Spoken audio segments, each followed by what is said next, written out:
Hi everyone, this is Callie. Welcome. Today I am sharing some inspiration using the September 2024 card kit.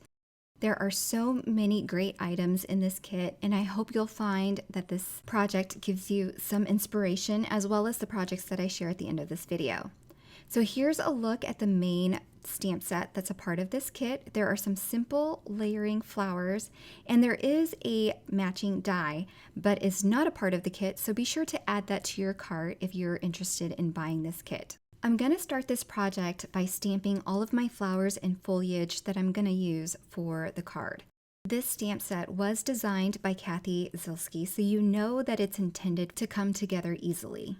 Now, as I said, the layers are super simple, but I wanted to step it up a notch, so I'm using a sponge applicator after I stamped my image with one color, and I'm going in with a second color to apply some more ink towards the outer edges of these petals to give them a little bit more color and interest. Finger daubers have always been a great choice for adding ink this way, but I love the longer handle on the sponge applicators, and it allows me to see more of what I'm doing as I pounce the extra ink onto a stamped image. There are also centers of these flowers that you can go ahead and stamp in there, or stamp them separately because there are also dies for these little intricate pieces. I went ahead and just stamped it right over the center of the stamped images, and then I can move on to the next flower. Now, looking at the die, I knew that the cone of this flower is also die cut onto it, so I saved that to stamp later because I want to make sure the die cuts perfectly before I stamp that cone onto the center of this flower. So I stamped the base of the flower using blue ink, and now I'm using a darker blue to ink up the center for added dimension on these petals. So there's that little cone piece I was talking about. The die is going to cut the flower with the cone, so I'll save that for after die cutting to stamp onto this image. Next, I'm going to work on some pink flowers using bubblegum and taffy ink. I'm going to stamp with the lighter color again, and this time I'm going to use my sponge applicator to apply ink on the center of the flower with the 5 petals, and then I'll apply this darker ink color at the base of that flower at the bottom. So as you can see, I'm doing 3 of each flower. I'm going to have more than enough for a card, but it's better to have more than enough when you're going into a project than not having enough and having to go back and stamp some more. Now on that 5-petal flower, I'm going to go ahead and stamp the center of them using a darker color here in Woodsy.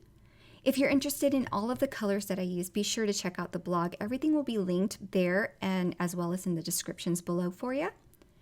I have to move on to a new panel so I can stamp more flowers. This time I'm going to stamp that last flower using a yellow color, and I'm using Zest and Honey.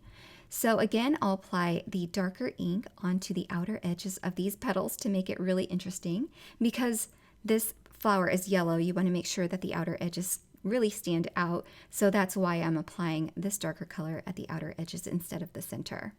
And again, I'll finish off by stamping the center of the flower using a darker ink. This time I'm using blush, which was used on the first flower on our first panel.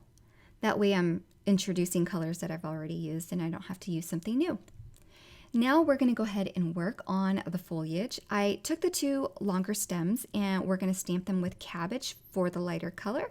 And then I'll go in with the sage color and apply the darker color towards the bottom of each of the stems to give them a little bit more interest and dimension. For these stems, I also do 3 stems of each. And then to fill in the rest of the area on this panel, I'm going to use the other foliage stems that are meant to create single stems of flowers. And I'm only going to stamp the leafy areas so that I can use them as single leaves. So it does get a little bit tricky because you kind of want to isolate the stems and only want to ink up the leaves.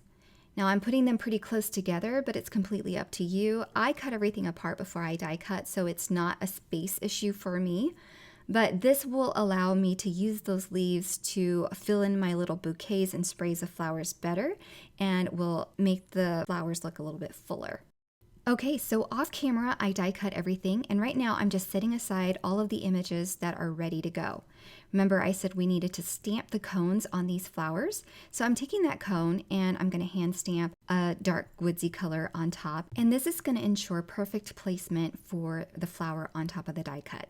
And I also realized those pink flowers also came with a flower center if you want to use it. I'm going to go ahead and stamp those on top of my flowers. And finally, I can prep those other foliage stems by cutting off the stems and that way leaving behind only the leaves so that I can use them as fillers when I go to create my little floral bundles and sprays.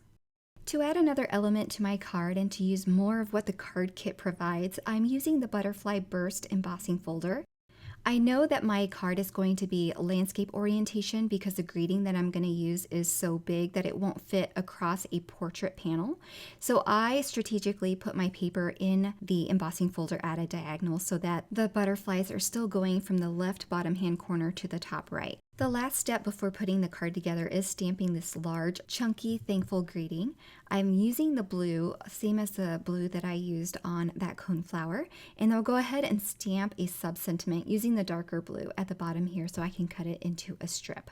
Also in the card kit is this beautiful patterned paper from Prima, and it's called In Full Bloom.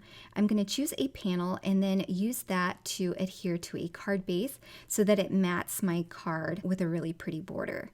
Next, I'll attach my embossed butterfly panel, and this panel is super simple. It's just some texture in the background before we add the sentiment and flowers. Now off camera, I die cut using the coordinating dies, the word thankful, and before adhering anything down, I'm just going to lay out all of my flowers to make sure that I have a variety of them and colors in the clusters that I want. And when I'm sure I'm happy with the arrangement, I'm going to use some liquid adhesive and first adhere down all of the flowers that are sitting on top of the greeting. Then I'll pull up the thankful greeting and apply some adhesive underneath them to adhere them to the flowers that are lying below. It doesn't take too long for that adhesive to set, so when I'm sure that everything is adhered together, I'm going to flip over this entire arrangement and add some 3D foam strips to the back so that I can make sure it adheres to that embossed background well where the butterflies are.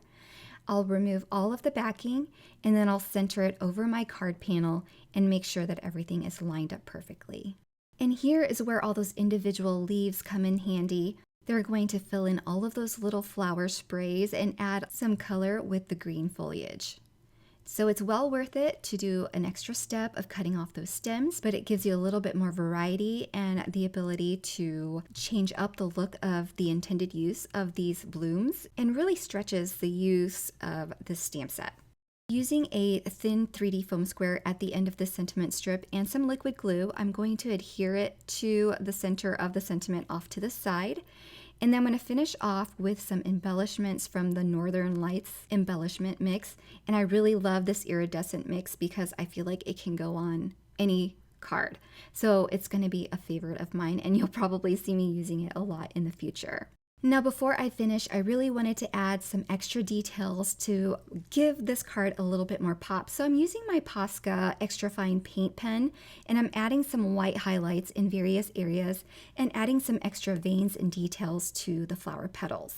And that finishes my card for today's video. And I just wanted to share two other projects that I made for this release. Here's the shaker card that I created for release night. I stamped the flowers and foliage directly onto a panel and just die cut the thank you window and turned that into a shaker. And I also used patterned paper on that. This third card is an acetate card. I used the Butterfly Burst embossing folder on the back of a butterfly panel there that you see. And then on the acetate front panel, I did some embellishments, the sentiment, and the die cut butterfly that is there from the card kit as well. So there are 3 cards, and I hope you're inspired to create with this beautiful card kit for September 2024.